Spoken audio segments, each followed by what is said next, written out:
Hello. Hi. Hi. Hi. How are you? I'm very well. Good. Glad this worked. Thanks for doing this so early in the morning. No worries. I always get up at 6, so 7's easy. It's great. Good. So I know Anya's driving, I think. Lori. Where's Lori's face? Who's Lori?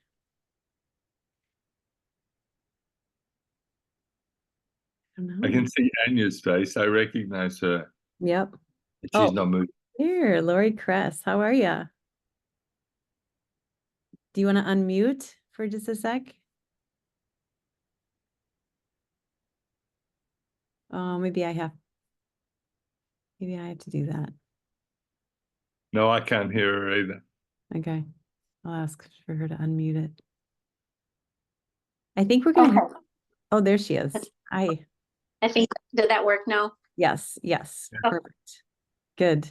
I think we're gonna have I think about 5 students for sure that have done level 2. So we're I have a few questions and stuff, but I figure it's gonna be kind of an easy talking about your stuff, your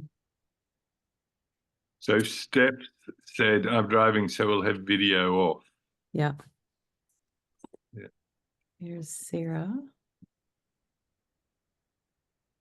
Great. Sarah's iPhone.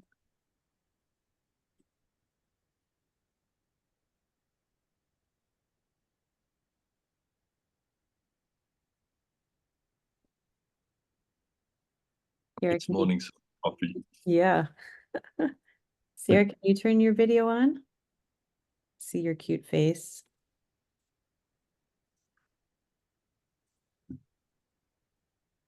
We'll see. Maybe she's driving too. Oh, Christy, good. Susan, did you say Sarah? Yes, I want to see your face. I am driving on my way to my balance. So Oh, yeah, that's right. That's right. Okay. All right. Yeah, you I'll told see me you in that. a little bit. That sounds good. Okay. Okay, I'm gonna mute myself. Yeah. All right. I won't put you on the spot anymore. And Christy, fantastic. Good. Which Christy? That Christy. Ah, Anya. Hi, it's Hi. nice to see you. Yeah, very nice to see you. Been Yeah. too long. Yeah. What was that? I said it's been ages, too long. It has been too long. It has Yeah. been too long. Yeah. I have to drive my kiddos home, so I'm gonna listen in while we have this chat.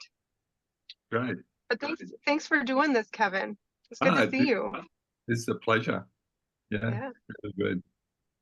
Nice to see you guys. you too. Good. Hannah. Hi, Hannah.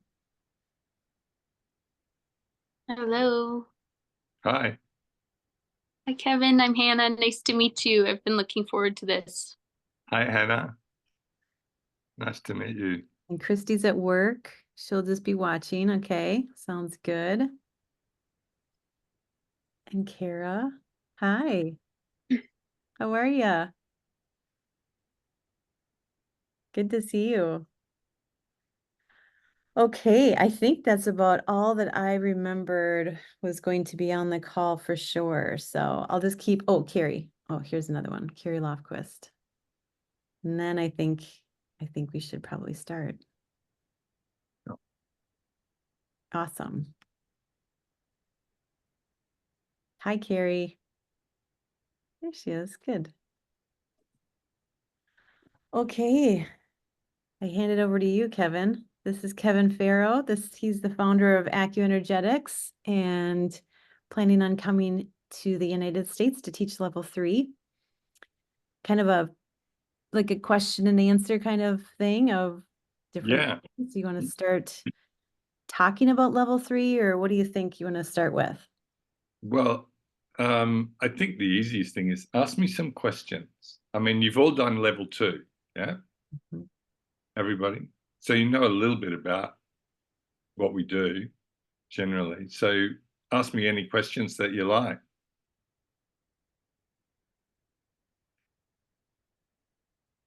Maybe not baseball. I'm like I'm not really good on baseball. So I have quite a few questions, but I'll start with one. Yeah. I know you learn like the few final balances in level 3, but I think it's my understanding you also start learning like meridian systems as well. You do. In fact, all the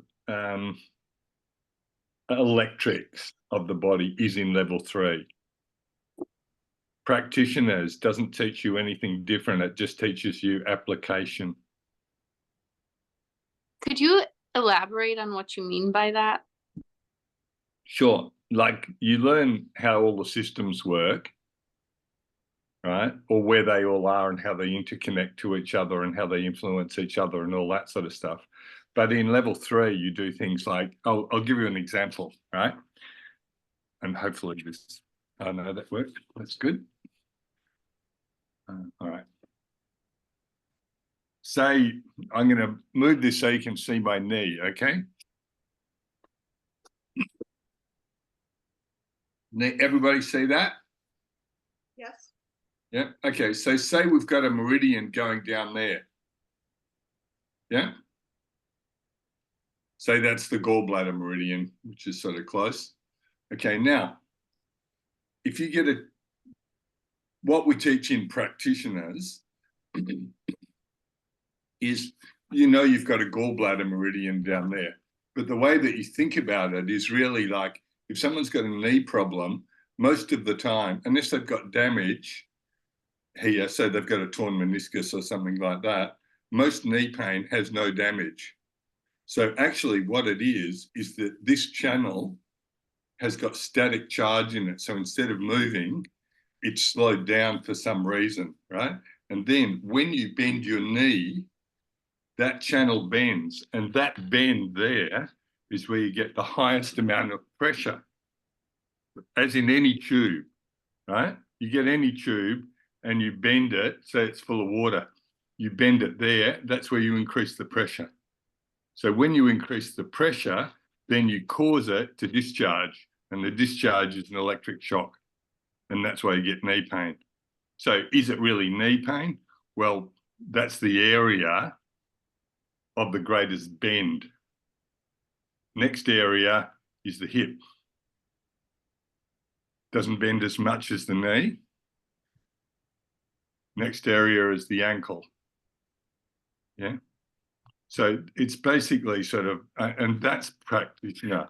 But what you're doing in level 3 is learning how this interacts with organs and centers. So how you can block that. So when you look at that, the question is, yeah, okay, it's not really a knee problem to me, not unless they've got a torn meniscus or something. But I'm not going to just open this up without figuring out why there's static charge in that line. Does that make sense? So the way you can work it out is level 3, because you know how this interacts with everything else. Pardon me. Coffee. So then if you're going into practitioner, then what would be the kind of difference there once you, just out of curiosity? Well, in practitioner, basically, it's like we'll do 2 sessions just on knees, Hmm.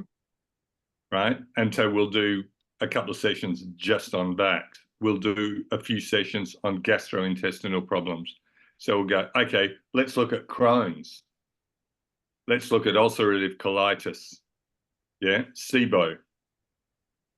Then we do things on heart. So, okay, so let's look at the difference between arrhythmia, tachycardia, atrial fib. Oh, cool. Okay. Thank Right? you. Appreciate it. Yeah.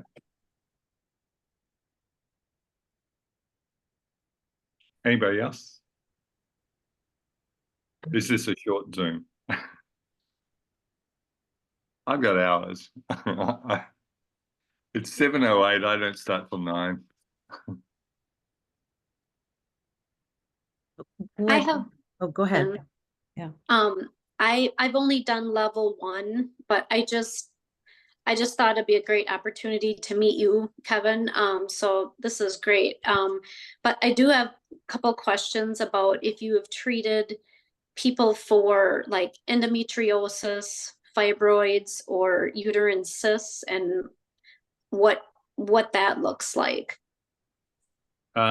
Yes. The hard one there is endometriosis. And that's because it's very, very easy to get rid of symptoms. So you can get rid of, like most people, they have pain from it. So they have period pain or whatever. And some people have pain all the time. It's really, really easy to get rid of the pain. But the sort of tricky part about it is I'm not sure whether we actually get rid of the endo or not. But Sure. we know we get rid of the pain.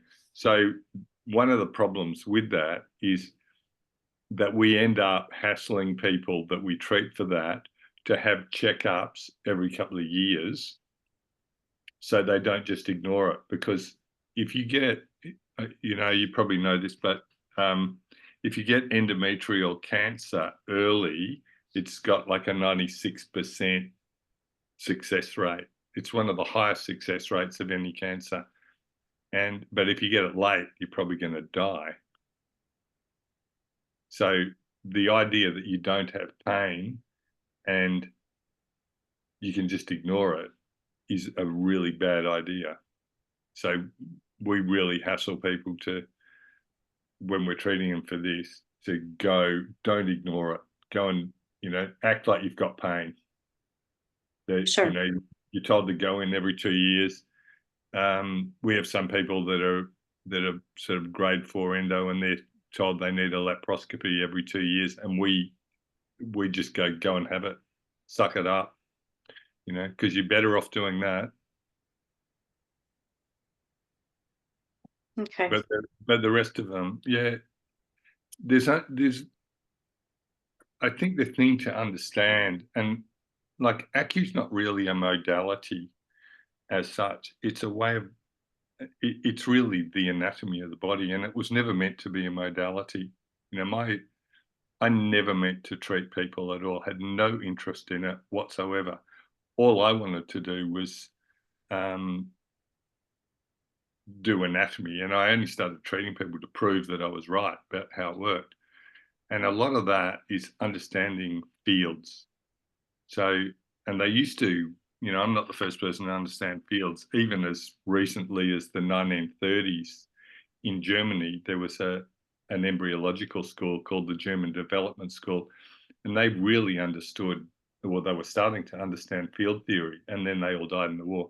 So then we got DNA, which didn't answer the question, really. DNA put a stop to a conversation, but it's really not a stop to a conversation at all. It's a comma. It's like, okay, great. So DNA isn't the cause of life.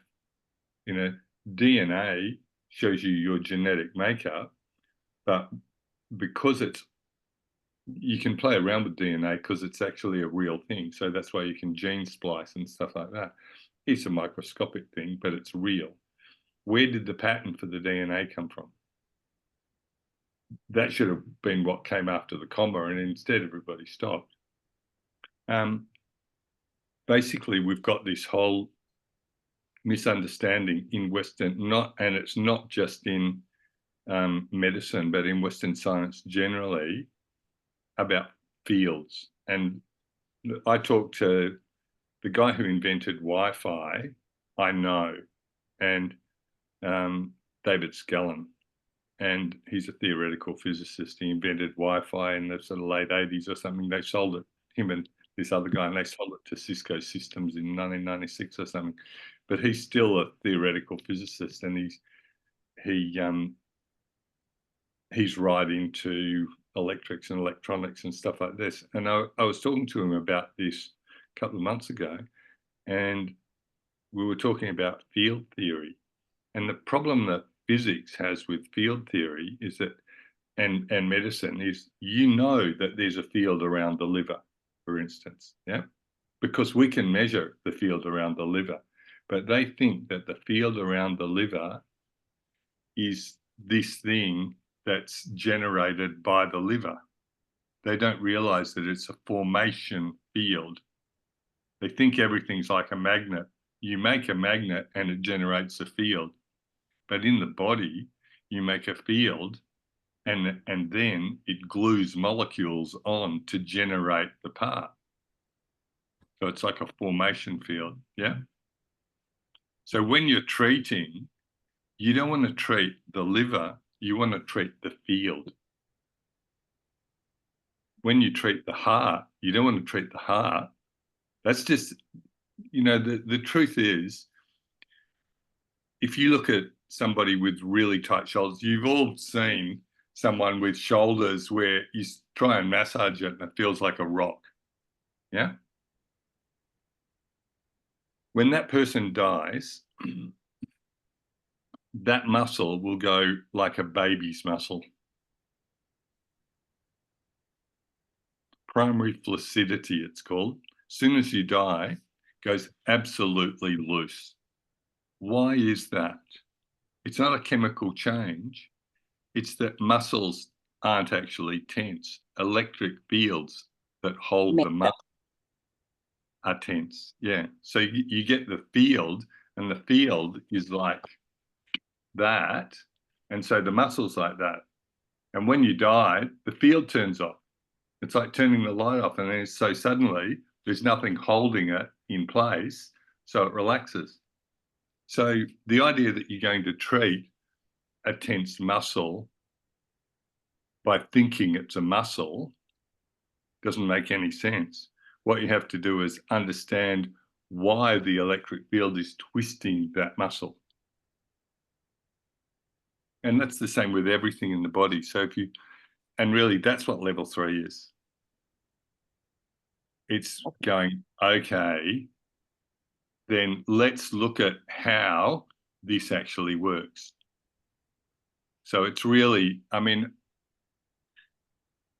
I think if I'm explaining this to physicists, and I do that, I for some reason I get a lot of theoretical physicists as clients, and generally we end up talking about field theory and particle physics. Now, field theory and particle physics only sound complicated. It's true, they're not. I mean, I just explained field theory to you. That's all you need to know about field theory. You don't have to know the math. Okay. The math's irrelevant. It's just understanding how it works. It's what? The understanding. It's just understanding that, but most people can't get their heads around the fact that there's a field, and basically if you've got a field like, say that's the stomach, right? You've got this field, this shape in embryo. So if you look at it in embryology, you've got a field this shape, and then you've got a system that glues molecules onto an electromagnetic net.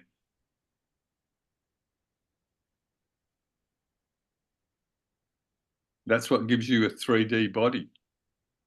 Okay. And that's why, if that's a gallbladder and you remove that, the electromagnetic shape and some of the functions of the gallbladder is still there, and you can still feel it.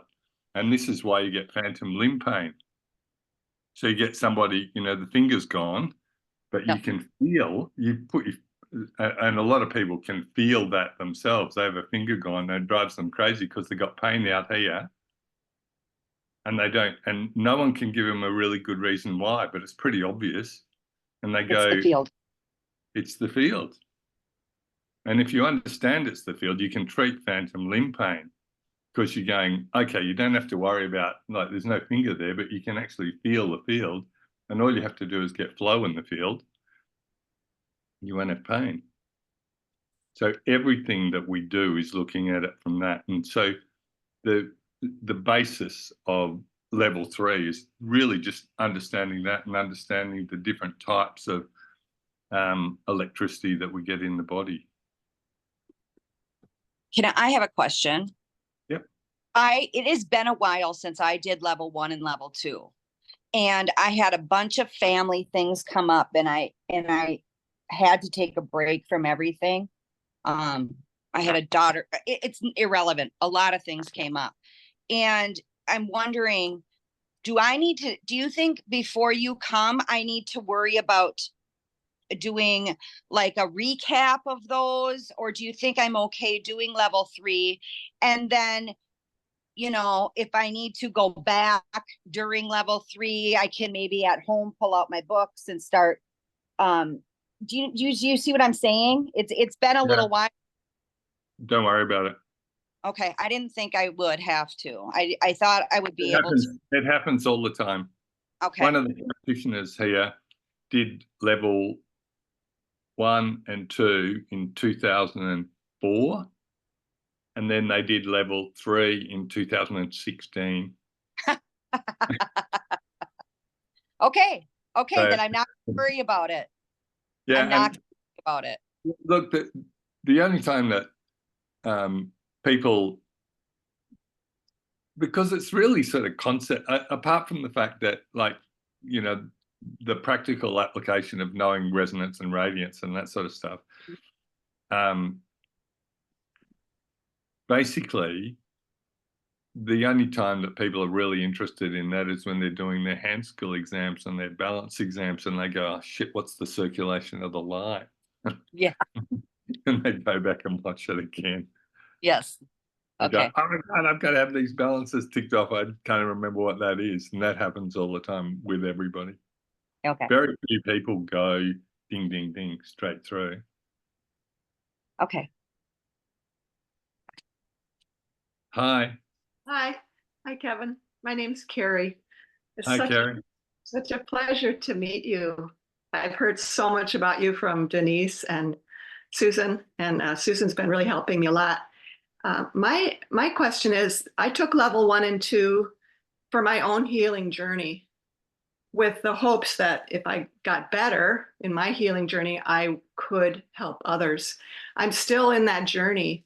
And my concern is about the rigor of level 3. I'm just so interested in what you've just said about the field. So I've got 3 different areas that I'm having trouble with, and 2 just cropped up a little recently. And so I'm just like, wow, I would love to be able to heal first. So I'm at the heal myself first.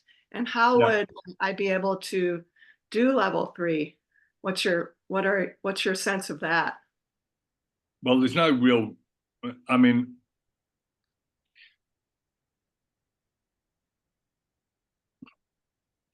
I don't really see it as being rigorous, and that's simply because no one studies unless they decide to do their exams. And most of the time that happens after. Like, I think a lot of the practitioners here had no intention whatsoever of being practitioners. Like most of the guys that actually work in this clinic with me, they had no intention of doing it. Rochelle had no intention of being a practitioner at all.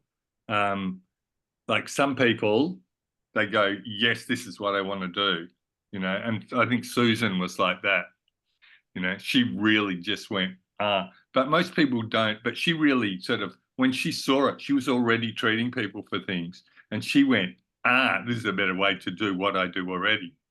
But a lot of people, you know, we've got a lot of people from different corporate jobs. And, you know, Rochelle was in advertising. You know, we've got people who were actors and, you know, people who were nannies and everything under the sun. And, you know, lawyers and accountants and God knows what. And most of those people just did it for themselves, for their own interest. And so most of them sat up the back and cracked jokes most of the time. And sort of listened when it sort of reminded me, I got invited to a synagogue a couple of years ago because I know this rabbi really well.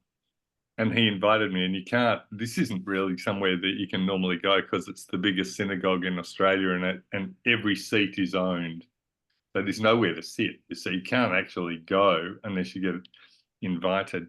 So anyway, the rabbi invited me, and his wife talked me out of it. She said, it's the most boring thing in the world. Everyone sits there, like, you know, Levy sits up there at the front and he's raving on. And everybody ignores him, and all the women are talking about their kids and all the guys are talking about their shares. And then every now and again he'll say something and people will go, oh yeah, that's vaguely interesting, and they listen. And it's level 3 isn't quite that bad. But it's really like you sort of go, it's a bit like understanding, like we just talked about formation fields. Yeah. And you all basically got that idea, and that's a real key concept to get. So you're sort of going, so basically there are these things that when you understand that help stitch everything together, all the bits and pieces. Like if you want to memorize it all, sure, but you don't have to do it at the time. What you need at the time are understanding the key links in things, and that's really, really helpful. I mean, I think this should be taught in high schools, really, because when you understand how the body works that way, then everything that comes up for you, whether it's your mental, emotional, physical health, whether it's a disease, whether it's an accident, whatever it is, you can have a much better understanding of it. And so you can actually understand how to treat it a whole lot better. And, you know, the truth is nearly everyone knows more about their car than they know about their body. And there are real key things. And so the things that are really important aren't being able to name all the meridians. I mean, some of the worst students I've had are acupuncturists. And that's because they know where the meridians are, but they don't understand what they do. But they think they do. You know, you're better off just going, okay, there are meridians. Okay, and just understanding the basic polarity about how meridians work with organs. You know, because it's a really interesting thing. And like I'll show you this little thing. So say that's one organ. Yeah. Meridians work in pairs. So we've got two organs, and then there's the meridian that connects the two organs. I can do this. So if you have that, right? So this is like, can everyone see that? Yes. Okay, so basically what happens is this is like a little electric gadget. The little blue dinosaurs are positive charge. The charge that goes through the meridian is negative. So this is like playing with magnets when you're at school. So what happens is if the direction's this way, what happens is that this negative charge gets pulled to the positive, and the positive doesn't move because it's the organ. And so this gets pulled to that, and then as it comes through, it gets pulled to this one. So meridians are always in pairs, and they're in paired organs. So you've got this system of pulling it here and then pulling it here. It keeps it moving. Now, if you say, for instance, that's the gallbladder, this one. If you start to get blockages in the gallbladder organ, then the blockage is an electron. So the blockage is negative. So this is supposed to be positive charge, right? This is plus, that's minus. So this becomes less plus, it's less positive, it becomes more like the channel. And so, you know, when you have the same forces, like you have negative and negative together on a magnet, they repel. Yeah. So basically, you're probably not going to get to the point where you get them repelling, but you get to the point where this organ doesn't pull this as strongly as it should. And because it doesn't pull it as strongly, you've got a problem in your neck. You've got pain in your neck, or you've got pain under your arm, or you've got pain in the eye or somewhere or other. And really, so it's those, that's much more important to understand about meridian theory than where the bloody things are. They're really easy to find out where they are. It's like, you know, put someone on a table, get a book, start mucking around. That's the easy part. You know, and really, I think that's the thing with, to me, understanding level 3 is understanding those key principles.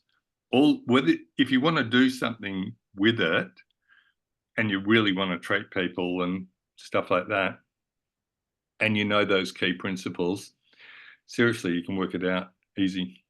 But if you don't know those key principles, you won't work it out. But the key principles are actually really easy.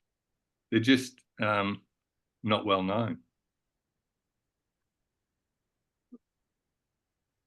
It's sort of like, you know, and so when you fix things, you know, people say, it's magic, it's like miracles and stuff like that. But, you know, St. Augustine said there are no such things as miracles, only unknown laws.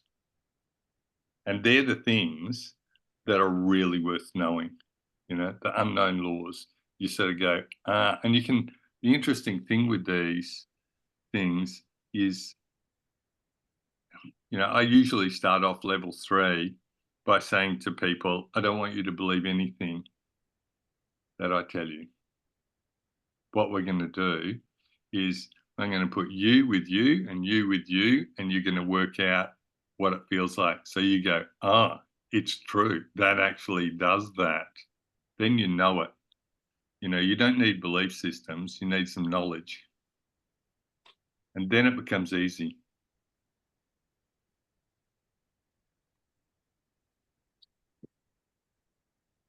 Anyone else? I got kind of a logistic thing, maybe just for everybody to know, but it's if they signed up for it, they get the online program to kind of muck around with as soon as they sign up, and then they would have the 12 days. Yeah. Yep, okay. Yeah. Just to kind of see, but there's no mandatory, it's more like, or maybe there is some mandatory things that you would suggest. No, and it's it's rare that people actually, I reckon 10% of people have a look at all. This is at any level. You know, I did a level 1 a couple of months ago, and one of the guys that came, he'd literally done every single unit. You know, he had plenty of time. He was 70 and really smart, retired dentist. And he'd seen me treat his son a lot. So he was really interested in it. And he'd sort of asked me 40 million questions over the past 2 years before he did it. And so he got it. He went straight through it. So when he came, he was shocked to discover that no one else in the group had even looked at it. But you don't have to. I mean, in a way, I mean, I don't know. It suits different people, different ways, you know.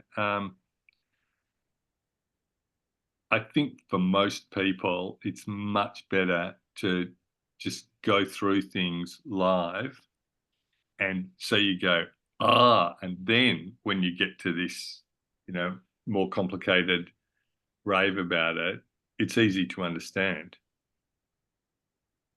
I would agree. Whereas, I did both, we did live with you, and then I've gone through the online, and it live is just great. You get to answer your questions, and I just am so excited for you to come back and have that again, because the online, I think, to go back and look at is just like a reference book. It's really, really great to have that too. But it's like the live is like you get it.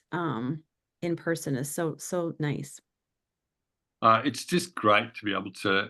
The problem I think with the online is that by itself, is that you get to a point and you go, yeah, I don't get that bit. And the great thing about live is that you can go, I don't get that bit. And then you get it explained, and then you go, and then you can move on. But, otherwise you sort of get stuck in places. And really, there's not that many things that are complicated. There's a lot of, if you want to learn all the meridians and all the strange flows and all the interactions between them and all that, it's like, okay, well, you can learn that road. Or if you can't be bothered, if you don't want to do exams, all you have to know is know the general principles, because then you got a book and you can sit there and you can go, okay, well, so it's this one, this one, this one, this one, so then it must be that. So instead of doing a 1 second thing in your head, it might take you 5 minutes on a bit of paper, but you can still do it. Mhm. I'm so glad to hear you say all that, because I think I'm at a point in my life right now where my mind gets in the way, and I'm much more interested in experiencing things. Oh yeah, look, you understand it by experiencing things, Yeah. and it's like, if you read a book on swimming and you've never swum and someone throws you off a boat, it won't help you. But it's like when you sit down and you put somebody on the table and you start playing around and you go, wow, my interns are always really amazed when they start interning, because I'll put them down one end of somebody and I'll go, get this, and I'll just make the charge move from the other end, and they're like, wow, and they're like, it really does, doesn't it? And you go, yeah, it really does. But those things, that electricity flows through there. You don't have to try and remember it. You're like, yep, get it. Yeah. Yeah, much better. Experiential learning is just the best. We have about 2 minutes left. So. Well, These- I want to say that I'm very excited. I'm really excited to get back into this, because I know it works, because it's worked in my life. It's worked for me. It's worked for my son. And I remember when he came and he had an issue and a blockage and knee problem, and it was sports related, but it got solved, and he was just like amazed when Denise did some work on him and he got an electric shock. And he's like, what? So, and I was in the room and I just laughed because I already knew it worked, and then he walked away going, this works. And then I have my niece who tried and tried and tried forever to have babies. And she went in and she worked with you gals for, I don't know, she did a lot of sessions. I know that for the time that she was here. And she went home and had her first period, that she had a normal period, normal ovulation for the first time in her life. And she ended up pregnant and she had twins. And those are the types of things that I know it works. Nobody needs to convince me. what I want to do is I want to learn this because I want more and more people to learn this. I want more and more people to experience this. And if I can be a vessel in that, that's what I want. Whether I end up being a practitioner or not, I want to bring more people the knowledge of this, because